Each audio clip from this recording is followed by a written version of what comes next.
بسم اللہ الرحمن الرحیم نحمدہ ونصلی علی رسولہ الکریم اما بعد فاعوذ باللہ السمیع العلیم من الشیطان الرجیم بسم اللہ الرحمن الرحیم الصلاۃ والسلام علیک یا رسول اللہ وعلی آلک واصحابک یا حبیب اللہ۔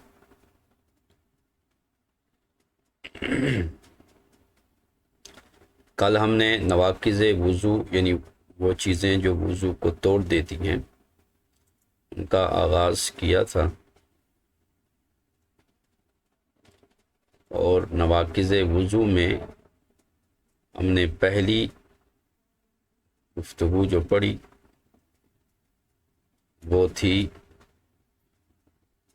ہر وہ چیز جو نجس ہو اور وہ سبیلین سے نکلے یا غیر سبیلین سے نکلے، تو ہر نجس چاہے وہ سبیلین سے ہو یا غیر سبیلین سے ہو، غیر سبیلین سے ہے تو اس مقام تک پہنچ جائے جسے دھونے کا حکم دیا گیا ہے تو وہ ناقض وضو ہوگی۔ آج کی گفتگو ہوگی غیر نجس چیز کا خروج، یعنی نجس چیز اگر جسم سے نکلے تو وہ بھی ناقض وضو ہے، اور غیر نجس نکلے لیکن وہ سبیلین سے نکلے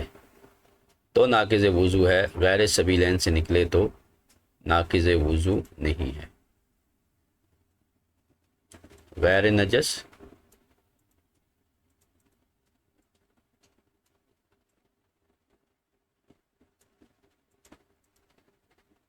سبیلین سے،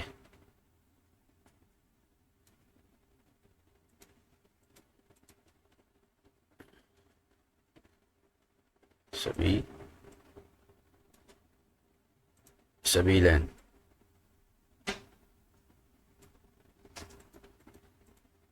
ناقض ہے اور غیر سبیلین سے ناقض نہیں ہے۔ ٹھیک ہے، آج کی گفتگو کی ابتدا یہیں سے ہوگی کہ غیر نجس چیز ہے، جسم سے نکلی ہے، اگر وہ سبیلین کی راہ سے نکلی ہے تو نجس ہے، ناقض وضو ہے، نجس نہیں، ناقض وضو ہے، ناقض وضو ہے۔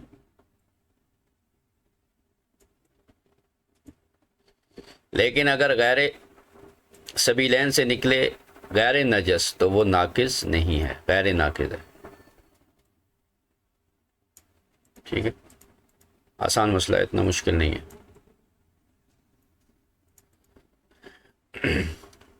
تو آتے ہیں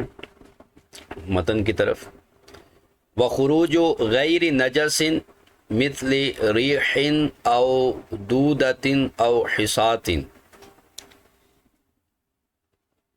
اور غیر نجس چیز کا خارج ہونا جیسے ہوا یا کوئی کیڑا وغیرہ یا کنکر پتھری وغیرہ، یہ اگر سبیلین سے نکلے تو یہ ناقض وضو ہے۔ حالانکہ اب یہ تینوں چیزیں، نہ ہوا ناپاک ہے، ٹھیک ہے، اور نہ وہ جو کیڑا ہے وہ، اور نہ وہ پتھری، لیکن چونکہ آئی جس مقام سے ہے وہ نجس ہے،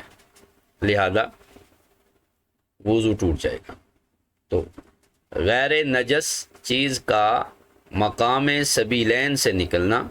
یہ بھی ناقض وضو ہے۔ تو عطف اس کا پڑے گا خروج کل خارج نجس، ٹھیک ہے، اس پر اس کا عطف ہے کہ جس طرح ہر نجس کا نکلنا ناقض وضو ہے، اسی طرح غیر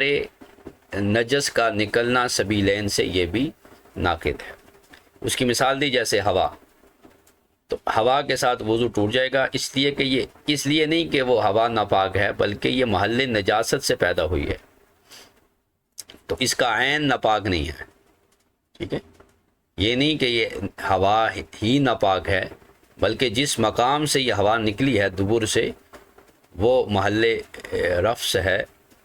وہ گندگی کی جگہ ہے، لہذا وہاں سے یہ آئی ہے، اس لیے یہ ناقض وضو ہے۔ آگے بیان کرتے ہیں کہ صحیح قول یہ ہے کہ ہوا جو ہے نا وہ اس کا عین یعنی بذات ہی ہوا پاک ہے۔ اسی پر ایک مثال دیتے ہیں کہ اگر کسی آدمی نے تر شلوار پہن لی، گیلی شلوار پہن لی، ٹھیک ہے، یا جو ہے وہ استنجا کر کے اٹھا تو اس کے موضع استنجا جو ہے وہ گیلا ہے، اور پھر ہوا وہاں سے گزری یعنی اس کی ہوا خارج ہوئی، تو اس خروج ہوا سے وہ کپڑا ناپاک نہیں ہوگا۔ یہی اکثر فقہاء احناف کا قول ہے۔ ہاں، امام حلبانی سے یہ نقل کیا گیا ہے کہ گیلی شلوار میں اگر ہوا خارج ہوئی تو اس میں نماز نہ پڑھے، تو یہ ان کی ورع ہے، یہ تقوی ہے، فتویٰ نہیں ہے، ٹھیک ہے۔ تو یہ ہوا کے طاہر ہونے کی دلیل ہے کہ گیلی شلوار بھی ہے، ٹھیک ہے، اور ہوا خارج ہوئی تو پھر بھی وہ ناپاک نہیں ہوگی۔ تو یہ دلیل ہے اس بات کی کہ ہوا پاک ہے، لیکن مقام سبیلین سے نکلی ہے، اور وہ جو ہے وہاں سے نجاست کا خروج ہوتا ہے، لہٰذا وہ مقام نجس سے آئی ہے، اس لیے اس کے ساتھ وضو ٹوٹ جائے گا۔ اور وہ ہوا جو ہے نا من دبر سے ہو، ٹھیک ہے، یعنی ہوا کیڑا یا کنکر من دبر سے ہو۔ اسی طرح شارح کہتے ہیں کہ اگر وہ ذکرن او فرجن یعنی اگلے مقام سے، اگلی شرمگاہ سے، مرد عورت کی شرمگاہ سے نکلے، چاہے کیڑا ہو یا پتھر ہو، تو یہ بھی بالاجماع ناقض وضو ہے، ٹھیک ہے۔ تو دوبر کی قید کوئی احترازی نہیں ہے، یہ اتفاقی قید ہے، ٹھیک ہے، اس لیے کہ اجماع اس بات پر کہ اگر ذکر مرد سے یا فرج امرأة سے بھی اگر کوئی کیڑا یا پتھر نکلے، جیسے جو ہے وہ کنکر معدے یعنی وہ پتھری وغیرہ ہو جاتی ہے کڈنی میں، تو اس کے نکلنے کے ساتھ بھی وہ جو ہے وہ وضو ٹوٹ جائے گا بالاجماع۔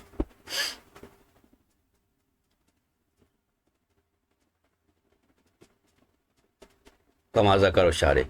لما علیہ من النجاست، کیونکہ اس پر جو ہے وہ چونکہ یہ مقام نجاست سے آتی ہے، اس پر کوئی نہ کوئی نجاست لگی ہوئی ہوتی ہے،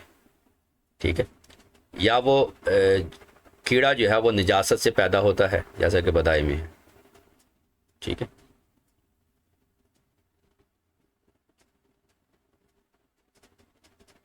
او دودتن یا کیڑا اس کے نکلنے سے، لا خروج ذالک من جرح، نہ کہ جو ہے وہ اس کا نکلنا زخم سے، اگر زخم سے نکلی ہے جو ہے وہ کوئی کیڑا وغیرہ یا پتھری وغیرہ، تو اس کے ساتھ جو ہے وہ چونکہ وہ غیر سبیلین ہے، ٹھیک ہے، لہذا وہاں سے نکلنے سے وضو نہیں ٹوٹے گا۔ لا خروج ذالک، یہ جو اشیاء مذکورہ ہیں تین، ان کا غیر سبیلین سے نکلنا ناقض وضو نہیں ہے، یعنی بعض دفعہ زخم سے بھی ہوا کا خروج ہو سکتا ہے جیسا کہ کوستانی، اور اسی طرح اگر غیر سبیلین میں زخم ہے اور اس میں کیڑے پڑ گئے تو وہ چونکہ گوشت سے بنے ہیں، لہذا ان کے نکلنے سے بھی جو ہے وہ وضو نہیں ٹوٹے گا، ٹھیک ہے، یعنی زخم کا جو کیڑا ہے کیونکہ وہ گوشت سے بنا ہے، اور گوشت انسانی گوشت جو ہے وہ پاک ہے، اگرچہ اسے کھایا نہیں جائے گا۔ حرمت میں انسانی گوشت اور خنزیر ان دونوں کو حرام قرار دیا گیا کھانے کے لیے۔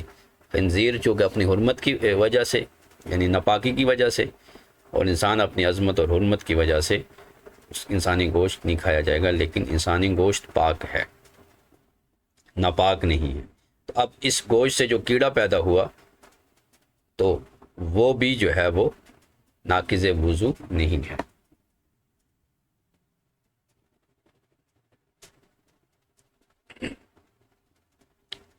ولا خروج ریح من قبول غیر مفضات، اور نہ اس ہوا کا قبول سے نکلنا ایسی عورت سے جو غیر مفضات ہے، جس کے دونوں رستے پیشاب کے ملے ہوئے نہیں ہیں، تو ایسی عورت کے اگر قبول سے یعنی اگلی شرمگاہ سے اگر ہوا نکلے تو وہ ناقض وضو نہیں ہے۔ لیکن فرماتے اما ہیا فیندب لها الوضو، بہرحال اس کے لیے وضو کر لینا مستحب ہے، وقیل یجب، اور ایک قول یہ ہے کہ اس کے لیے واجب ہے۔ اب یہاں پر مطلب شامی ہے احکام المفدات، وہ عورت جس کے دونوں شرمگاہیں مل گئی ہوں، یعنی درمیان میں جو پردہ ہے وہ ختم ہو گیا ہو اور دونوں شرمگاہیں مل گئی ہوں، اسے اس عورت کو مفدات کہتے ہیں، ٹھیک ہے۔ وہی التی اختلط سبیلاہا، دونوں اس کی راہ جو ہیں سبیلین آپس میں مل جائیں، یعنی مسلک البول والغائط، دونوں پیشاب کی راہ مل جائیں، تو اس کے لیے اگر ہوا نکلے تو وضو کرنا مستحب ہے، کیونکہ امکان ہے کہ یہ جو ہے وہ دبر سے ہو سکتی ہے، اور امام محمد فرماتے ہیں کہ اس پر احتیاطاً واجب ہے۔ وَبِهِ أَخَذَ ابو حفص، اور اسی کو ابو حفص نے لیا، وَرَجَّحَهُ فِي الْفَتْحِ، اور فتح القدیر میں اسی کو ترجیح دی ہے، چونکہ غالب جو ہوا ہوتی ہے وہ دبر سے آتی ہے، تو یہ بھی جو ہے وہ دبر سے، لہذا امام محمد کے قول پر یہاں فتویٰ ہوگا کہ ایسی عورت کو جو مفدات ہو، جس کی دونوں سبیلین جو ہے وہ مل چکے ہوں، تو ایسی عورت کے لیے اگر قبول سے بھی ہوا نکلے تو وضو کرنا احتیاطاً واجب ہے، مستحب نہیں ہے، مستحب غیر مفدات کے لیے ہے، ٹھیک ہے، جس کے دونوں راہ سلامت ہیں، الگ الگ ہیں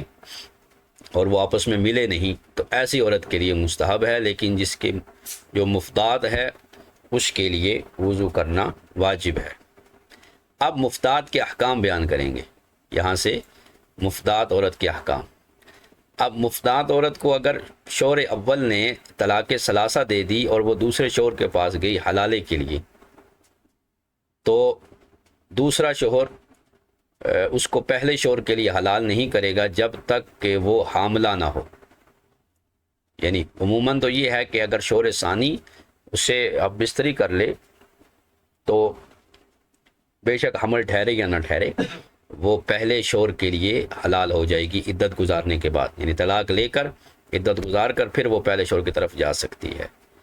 لیکن اگر وہ عورت مفدات ہے، اس کے دونوں راہ مل چکے ہیں، تو جب تک وہ حاملہ نہیں ہوگی تب تک وہ اس پہلے شوہر کے لیے وہ حلال نہیں ہوگی۔ کیوں؟ اس لیے کہ احتمال ہے کہ وطی فی الدبر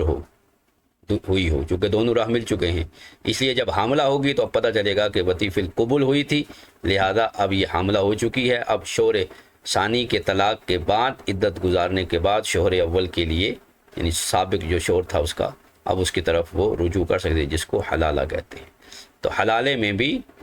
جو ہے وہ مفدات جب تک حاملہ نہ ہو تو اس وقت تک وہ پہلے شوہر کے لیے حلال نہیں ہوگی، یہ ایک مسئلہ۔ دوسرا مسئلہ یہ ہے کہ ایسی عورت سے وطی جائز ہی نہیں ہے، ٹھیک ہے، انہو لا یحل وطئھا، ایسی عورت سے جو مفدات ہو اس سے وطی جائز نہیں ہوگی،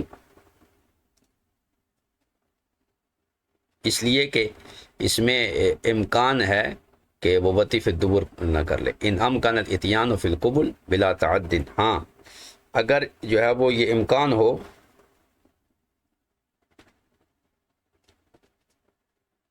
کہ بلا تعدی، یعنی بغیر کسی عذر کے یا بغیر کسی اس بات کے قبل میں اگر وہ جو ہے وہ وطی کرے تو اب جو ہے وہ اس کے لیے ہے، لیکن اگر وہ نہیں، ایسا نہیں ہو سکتا احتیاط، تو پھر ایسی عورت کے لیے سے وطی کرنا شوہر کی جائز نہیں ہے۔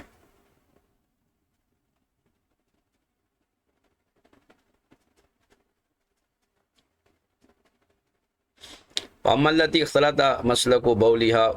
وَوَطِيهَا فَيَنبَغِي أَلَّا يَكُونَ كَذَلِكَ،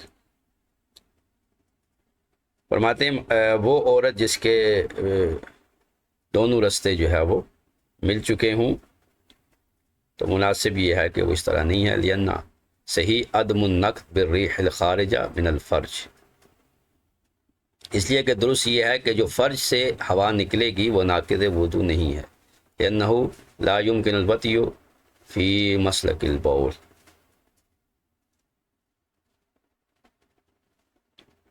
کیونکہ صحیح یہ ہے کہ فرج سے نکلنے والی ہوا جو ہے وہ ناقض وضو نہیں ہے، کیونکہ جو ہے وہ وہاں سے وتی جو ہے وہ ممکن نہیں ہے۔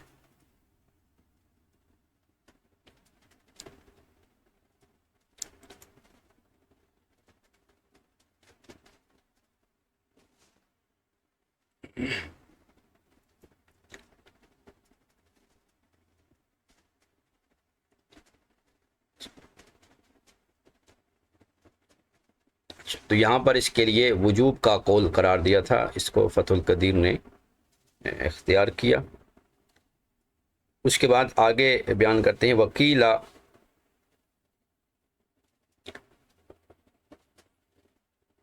منتانی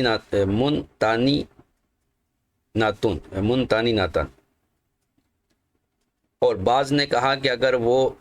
بدبودار ہے تو وضو ہوگا، یعنی اگر وہ ہوا قبول سے ہی نکلی ہے لیکن منتانی تن یعنی وہ بدبو والی ہے ہوا، تو اس سے اب چونکہ بدبو والی دبر سے ہوتی ہے لہذا اب اس سے جو ہے وہ وضو ٹوٹے گا۔ لِأَنَّ نَتْنَهَا دلیل انہا من الدبر، چونکہ اس کی بدبو کا ہونا اس بات کی دلیل ہے کہ وہ دبر سے ہے۔ یہ شیخ اسماعیل کی عبارت ہے۔ اور ایک قول یہ ہے کہ اگر وہ مسموع ہو یعنی اس کی آواز آئے یا اس کا بدبو ظاہر ہو تو پھر وہ حدث ہے، وَإِلَّا لَا۔ تو یہ ایک قول انہوں نے اور ذکر کر دیا۔ تو یہ غیر مفتات کے لیے ہے۔ اسی طرح فرج سے وہ ہوا نکلے یا ذکر سے یعنی مرد کی شرمگاہ سے اگلی شرمگاہ سے نکلے تو اس سے بھی وضو نہیں ٹوٹے گا، لِأَنَّهُ احتلاج، چونکہ یہ ایک طرح کی احتلاج جسے کپاہٹ کہتے ہیں، یہ ہے، کوئی ہوا وغیرہ نہیں ہے، لَيْسَ بِرِيحٍ حَقِيقَةً۔ ٹھیک ہے،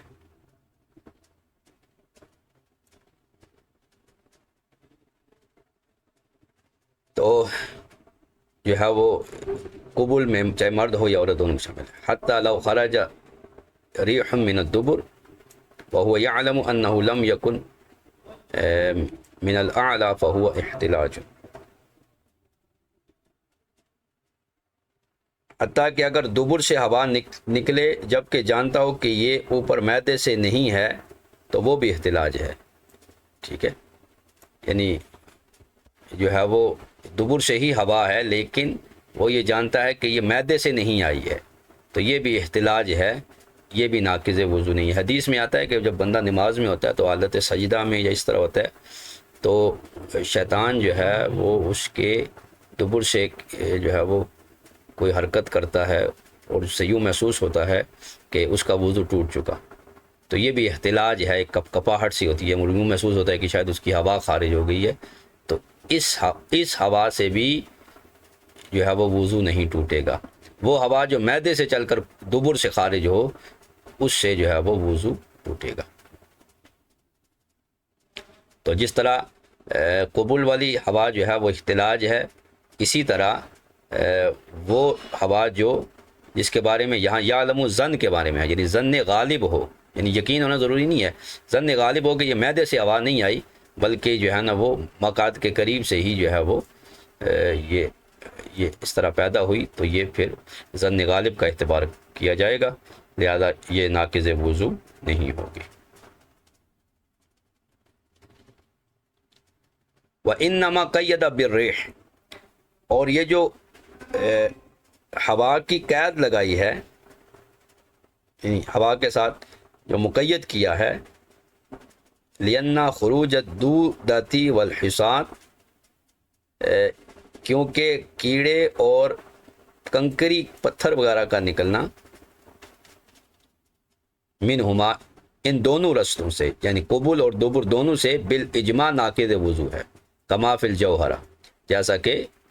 جوہرۃ النیرہ میں یہ مرکوز ہے۔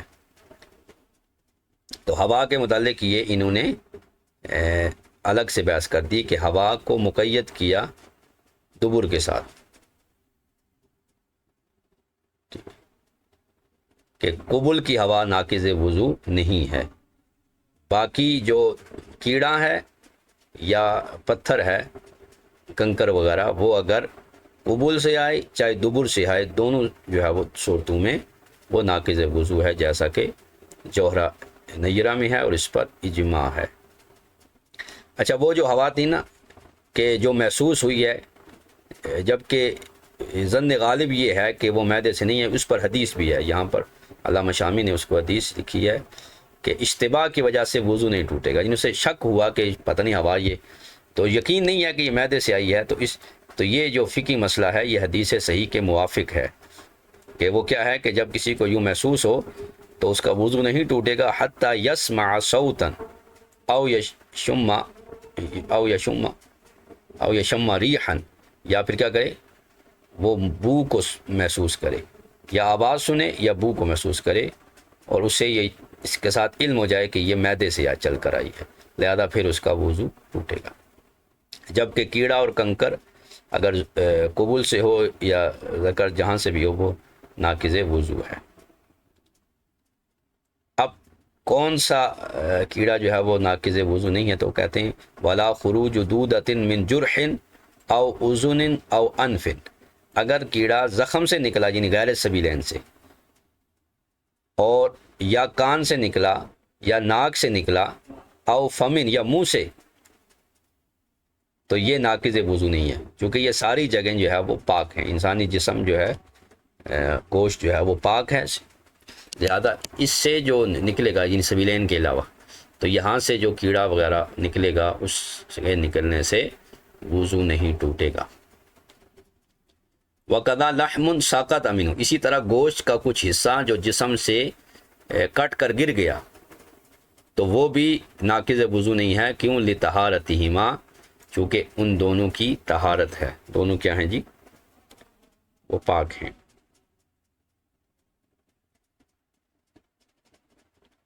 وَعَدْمِ السَّيْلَانِ فِيمَا عَلَيْهِمَا، اور گوشت کے ٹکڑے پر یا وہ جو کیڑا وغیرہ جو نکلا ہے اس پر جو اگر کوئی نجاست بھی ہے تو اس میں سیلان نہیں پایا گیا، جبکہ ہم نے غیر سبیلین میں جو نجاست وغیرہ تھی اس کے نکلنے کے لیے شرط لگائی تھی کہ وہ اس پہ جو نجاست ہو اس میں سیلان بھی پایا جائے۔ اب اگر کیڑے کے ساتھ زخم سے خون بھی نکلا لیکن وہ اتنا خون ہے جو بہنے کے لائق نہیں ہے، تو وہ شرط نہیں پائی کہ سیلان والی، فلو والی، لہذا ناقض وضو نہیں ہوگا۔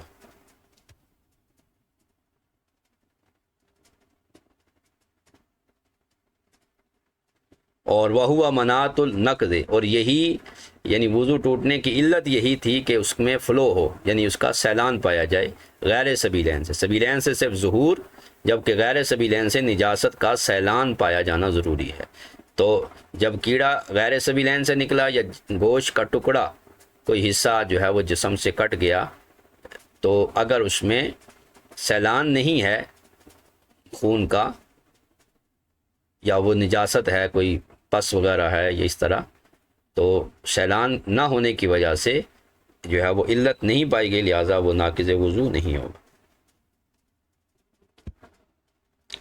تو طہارت ہی ماں کہا کہ کیڑا اور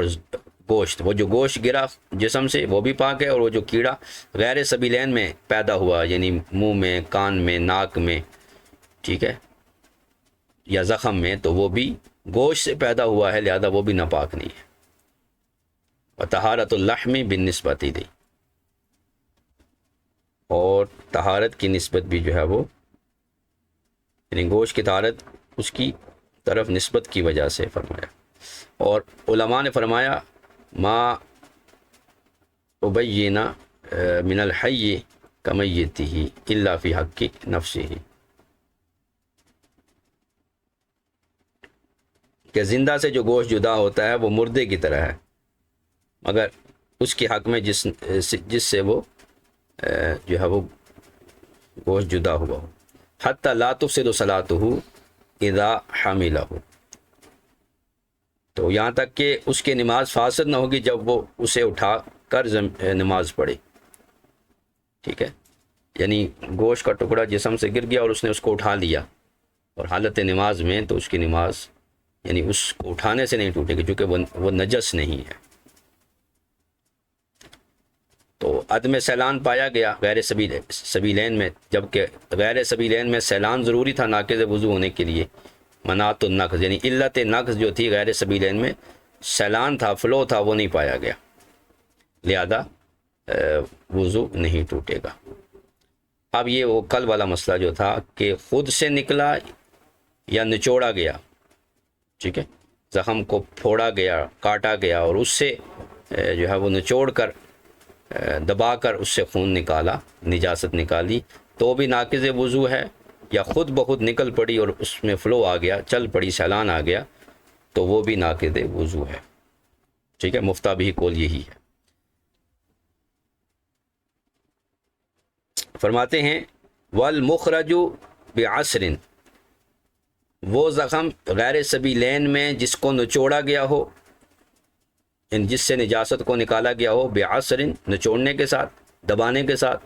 اور والخارج بنفسی، اور وہ غیر سبیلین سے نجاست جو خود بخود نکلے، دونوں ناقض وضو ہے۔ یعنی وہ جو زخم سے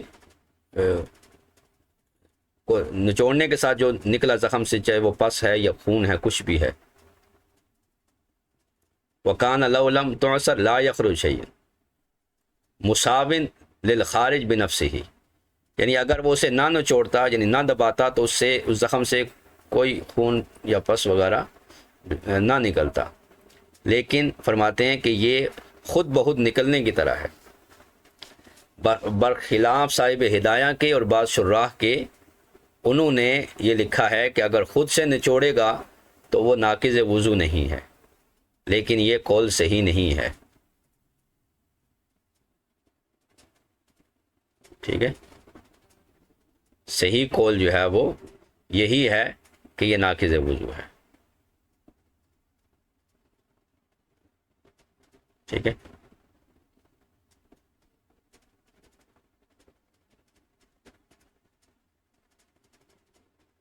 تو چاہے خود نکلے یا اسے دبا کر اس زخم سے جو ہے وہ اس گندگی کو، خون کو یا پس وغیرہ کو نکالا گیا ہے، دونوں صورتوں میں جو ہے وہ ناقض وضو ہے۔ سیان یعنی وہ سیان یعنی سیلان کی صورت دونوں میں ہوگی، یعنی جسے نچوڑا گیا اس پر بھی سیلان کا حکم ہوگا، اور جو خود سے نکلا ہے اس پر بھی سیلان کا حکم ہوگا، فی حکم نقد علی المختار، نقض وضو ہونے کے حکم میں مختار قول کے مطابق، کما فی البزازیہ، جیسا کہ فتاوی بزازیہ میں ہے، کہ وہاں پر فرمایا صاحب بزازیہ نے، قال لأن فی الاخراج خروجا، کہ وہ جو خود ہم نے نکالا ہے اس میں بھی خروج پایا گیا، تو خروج نجس من غیر سبیلین میں اگر سیلان ہو تو وہ ناقض وضو ہے، تو اخراج میں بھی خروج پایا گیا، یعنی خود جسے دبا کر نکالا وہ بھی نکل پڑا، اور جو خود نکلا وہ بھی نکل پڑا، تو دونوں میں خروج پایا جا رہا ہے۔ تو خروج نجس جو ہے وہ اخراج، اور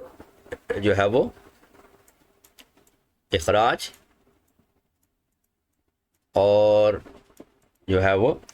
خروج، دونوں میں خروج پایا جا رہا ہے۔ خروج میں خود بخود خروج ہے،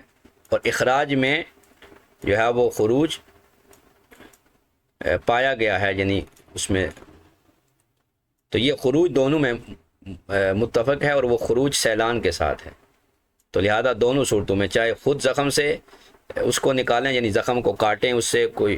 اس کی صفائی کریں تو بھی وضو ٹوٹ جائے گا، یا خود بخود نکلے، زخم پھٹ جائے، ٹھیک ہے، جیسا کہ کہہ رہے ہیں فسد، یعنی جیسے حجامہ کرایا جاتا ہے تو اس سے بھی خون جو نکلتا ہے وہ نکالا جاتا ہے، ٹھیک ہے، تو وہ فسد سے وضو ٹوٹ جاتا ہے، کہا ایسے ہی زخم کو اگر نچوڑا جائے، اس سے کاٹا جائے، اس سے دبا کر نکالا جائے تو بھی وضو ٹوٹ جائے گا۔ تو صحیح قول یہی ہے کہ جب غیر سبیلین سے زخم کو نچوڑا جائے، دبایا جائے، یا خود سے وہ زخم سے کوئی چیز نجاست نکلے، تو مختار قول کے مطابق وضو ٹوٹ جائے گا۔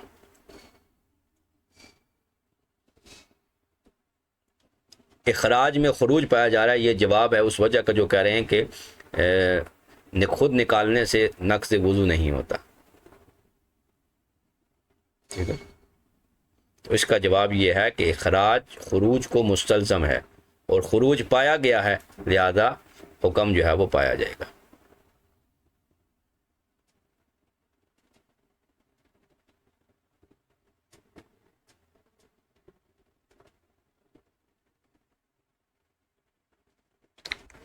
تو اس پر یہ کافی لمبی انہوں نے گفتگو کی ہے۔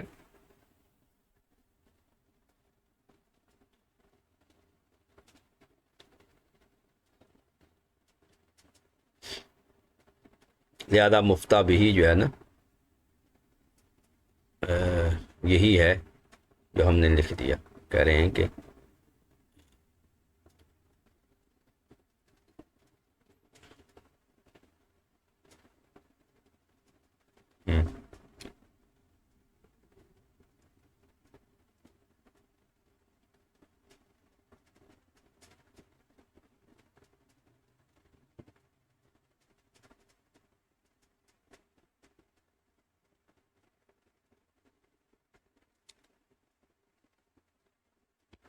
اور آگے فرماتے ہیں وفی الفتح عن الکافی، فتح القدیر میں کافی سے۔ اب یہ جو کافی کتاب ہے یہ امام محمد کی جو 6 کتابیں ہیں ان کا خلاصہ ہے، جسے حاکم شہید نے تیار کیا، جو آپ نے رسم المفتی میں اس کے متعلق گفتگو پڑھ لی ہوگی، حاکم شہید کی کتاب۔ تو یہ حاکم شہید کی کتاب الکافی ہے، اور الکافی کی شرح لکھی ہے امام سرخسی نے، شمس الائمہ، امام سرخسی بھی ہے اور سرخسی بھی ہے، دونوں طرح سے پڑھ سکتے ہیں، انہوں نے جسے مبسوط کہتے ہیں۔ تو فتح القدیر نے اس سے نقل کیا، اور مبسوط کے متعلق آپ عقود و رسم المفتی میں بھی پڑھ چکے ہیں کہ وہ ہماری معتمد کتاب ہے۔ تو فرماتے ہیں انہ الاصح، یہی قول صحیح ہے کہ خروج اور اخراج دونوں میں جب سیلان پایا جائے تو اصح قول یہ ہے کہ ناقض وضو ہے، وعتمدہ الکوستانی،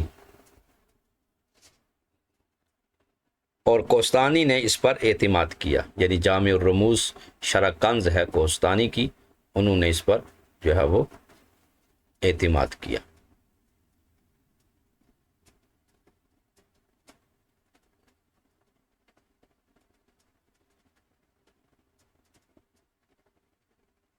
کیونکہ انہوں نے جو خون نکالا گیا ہے نا اس کے عدم نقض ہونے کو فاسد قرار دیا ہے، ٹھیک ہے، لہذا اس قول پر کہ وضو ٹوٹ جاتا ہے اسی کو پر اعتماد کیا۔ وفی القنیہ،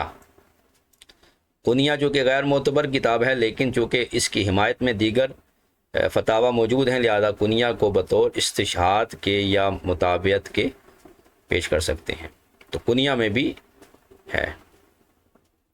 وجامع الفتاوی، قنیہ اور جامع الفتاوی میں ہے کہ انہ الاشبہ، یہی زیادہ جو ہے وہ منصوص روایتوں کے مشابہ ہے،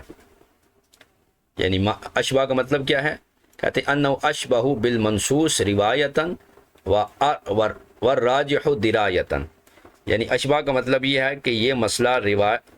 روایات منصوصہ کے زیادہ مناسب ہے، ان کے مشابہ ہے، اور درایت اور عقل کے جو ہے وہ کے نزدیک یہی راجح ہے، فیکون الفتویٰ علیہ، لہذا فتویٰ اسی پر ہوگا، ٹھیک ہے۔ تو یہ جو آپ نے مفتہ بھی اقوال پڑھے وہ یہاں اب استعمال ہو رہے ہیں، الفتویٰ علیہ بھی یفتہ، الفتویٰ علیہ جو ہے وہ یعنی اس پر فتویٰ ہوگا، فتویٰ علیہ یعنی اس دوسرے قول پر فتویٰ دیا جائے گا، ٹھیک ہے۔ یعنی اشبہ ہے جہت درایت، یعنی اس کو مسئلہ فسد پر اس کو قیاس کیا گیا، تو اس میں کوئی اختلاف نہیں ہے کہ فسد میں بھی خون کو کھینچ کر نکالا جاتا ہے، یعنی حجامے میں، لہذا اس سے وضو ٹوٹ جاتا ہے۔ تو اسی طرح اگر یہاں پر اس کو کیا، اسی طرح اگر کسی نے ریح کو کھینچ کر نکالنا تو اسے بھی وہ ٹوٹ جاتا ہے، لہذا یہاں پر بھی یہی ہوگا۔ اور مراد روایت سے منصوص من السنہ ہے یا پھر منصوص من المجتہد ہے، یعنی یہ جو مسئلہ ہے یہ مجتہد سے جو نص ہے اس کے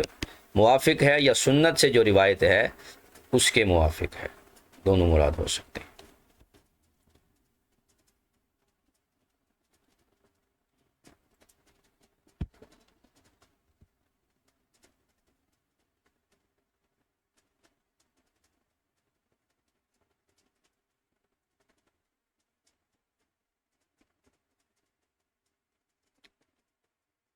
ٹھیک ہے،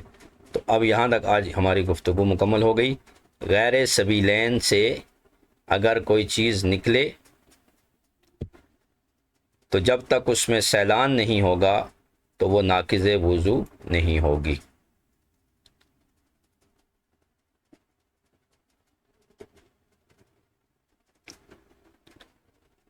سبیلین سے نکلے تو وہ ناقض وضو ہے، لیکن غیر سبیلین سے نکلے گی تو وہ ناقض وضو نہیں ہوگی۔ تو ضمناً جو ہے وہ یہ مسائل درمیان میں آ گئے۔ سبیلین سے اگر کوئی غیر نجس چیز نکلے تو وہ ناقض وضو ہے، اور غیر سبیلین سے کوئی چیز نکلے تو جب تک وہ بہے گی نہیں اس وقت تک وہ ناقض وضو نہیں ہوگی۔ اب آپ نے کوئی سوال کرنا ہے تو کر سکتے ہیں۔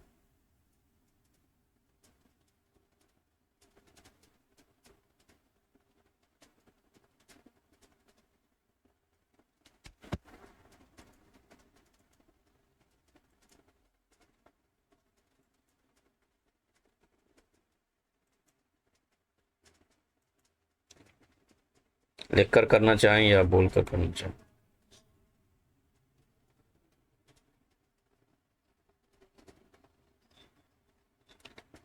جی وعلیکم السلام ورحمۃ اللہ۔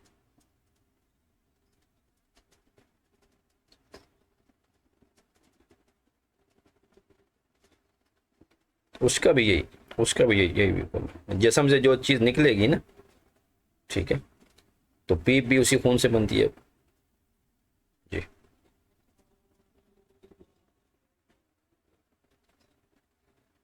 نہیں، سیلان نہیں ہوگا، جب سیلان نہیں ہے تو وضو نہیں ٹوٹے گا۔ شوافے کے ہاں تو غیر سبیلین سے کچھ بھی نکلے تو وہ ناقض وضو ہے ہی نہیں۔ اس پر کسی نے مطالعہ کیے؟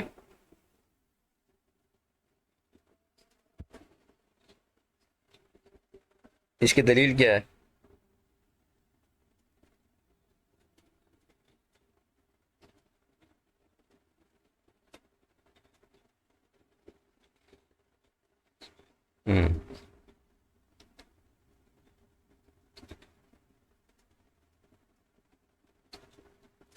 تو یہ ایک سوال آیا ہے، زخم سے خون نکل کر جم جائے تو کیا وہ بھی ناقض وضو ہوگا؟ تو امام ابو یوسف کا قول تھا کہ زخم سے خون نکلے اوپر جائے یا نیچے آئے تو ناقض وضو ہوگا، محض وہاں پر اگر جم گیا اور پھیل گیا تو ناقض وضو نہیں ہوگا۔ ہاں اسی طرح، ہاں جی جی، ہاں اسی طرح اب یہ میں نے کتاب آپ کو ایک بھیجی تھی، یہ والی ساغجی کی ادلہ احناف، اس میں کچھ مسائل ہیں، یہ آپ ایک دفعہ دیکھ لیجئے غیر سبیلین سے۔ ٹھیک ہے، ایک تو یہ سبیلین والا آ گیا کہ سبیلین سے اگر کوئی کیڑا وغیرہ نکلے تو یا خون نکلے تو یہ ناقض ہے۔ اس پر روایت جو ہے نا، دلیل ابن عباس کی کی روایت ہے کہ نبی پاک صلی اللہ علیہ وسلم نے فرمایا الوضو مما خرج ومما ولیس مما داخل۔ تو پھر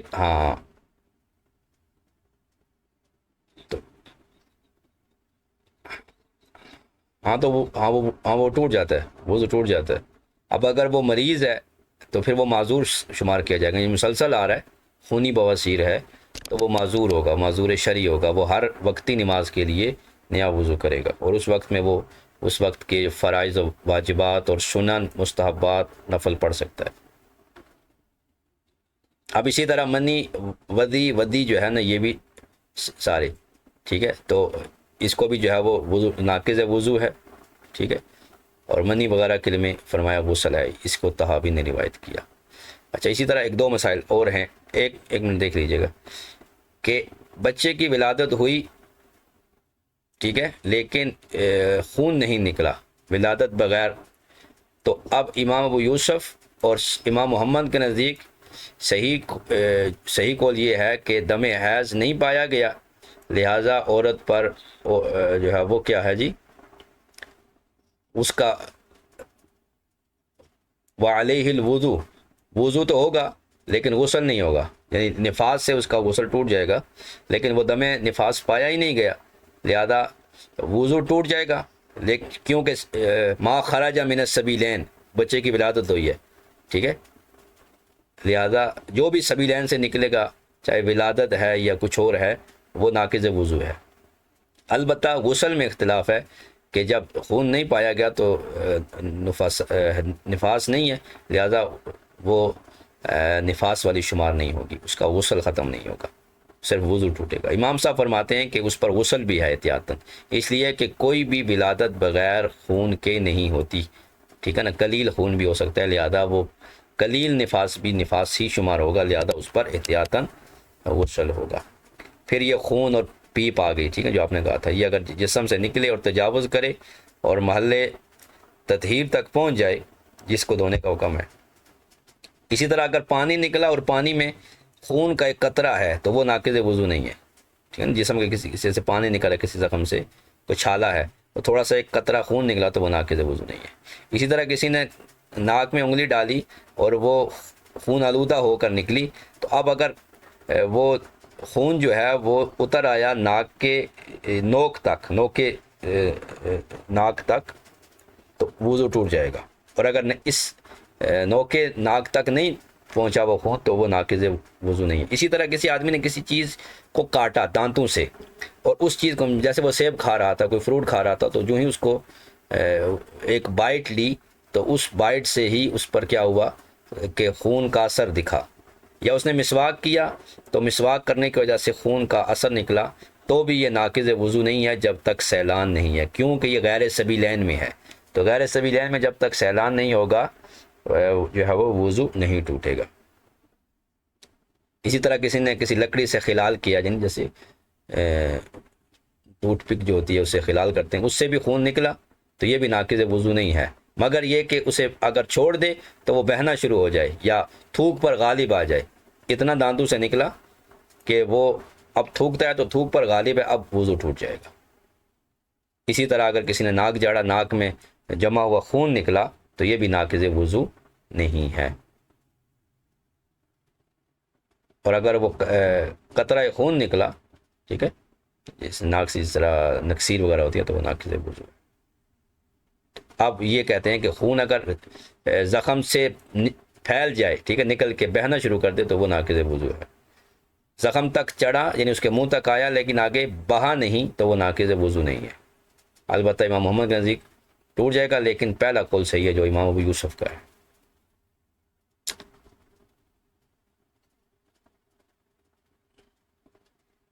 اسی طرح وہ مسئلہ ہے کہ اگر خون نکلا، ایک منٹ، وعلیکم السلام، کہ اگر اسے وہ روئی کے ساتھ صاف کرتا رہا تو اگر چھوڑ دیتا تو بہہ پڑتا تو اب ناقض وضو ہوگا، ٹھیک ہے، تو یہ آپ اس کو پڑھ لیجئے گا، اس میں تمام تقریباً جو مسائل ہیں اس کو ذکر کیا۔ اسی طرح کانوں سے پیپ نکلی، ٹھیک ہے نا، تو اگر وہ درد ہے اس میں نکلتے ہوئے تو وہ ناقض ہے، ورنہ نہیں ہے۔ اسی طرح دانتوں کے درمیان جو خون ہے تو وہ اگر تھوک پر غالب ہے تو پھر وہ ناقض وضو ہوگا۔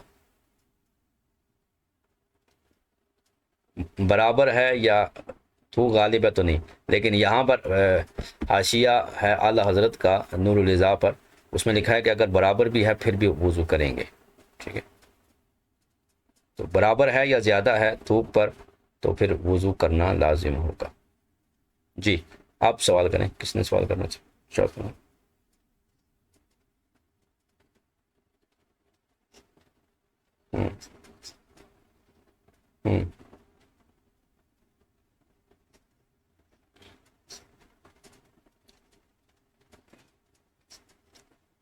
نہیں، وہ خروج کی وہ تری پائی جائے گی نا، بلہ کا لفظ آیا ہے کہ تری وہ اپنے شرمگاہ پہ پائیں کہ محسوس ہو کہ اس کا خروج ہو چکا ہے، تو وضو ٹوٹ جائے گا، کیونکہ سبیلین سے محض نجاست کا ظہور کافی ہے، اس کا سیلان ضروری نہیں ہے، ٹھیک ہے۔ اب مزید اس پر انشاءاللہ ہم کل یہاں سے اس کو مزید پڑھیں گے، اس میں مسائل انہوں نے کافی بیان کیے ہیں، ٹھیک ہے۔ تو اس کو باقی آپ بھی اس کو مطالعہ کر لیجئے گا۔ اب یہ جو حدیث ہے نا، وہ جو شفاف دلیل دیتے ہیں کہ خون سے نہیں نکلتا تو اب وضو نہیں ٹوٹتا، اب ہے الوضو من کل دم سائل، ہر بہتے ہوئے خون سے وضو لازم ہوتا ہے، لہذا جسم کے کسی حصے سے بہتا ہوا خون یعنی سیلان کے ساتھ نکلے تو اس کے ساتھ جو ہے وہ وضو واجب ہے۔ اب اسے ابن عدی نے الکامل میں روایت کیا اور کہا کہ میں اس کو ہم نہیں پہچانتے مگر حدیث احمد بن فراخ سے، اور یہ وہ روایت ہے جس سے احتجاج نہیں کیا جاتا، لیکن لکھی جائے گی کیونکہ لوگوں نے اس کو ضعیف قرار دیا، لیکن قال ابن ابی حاتم فی العلل،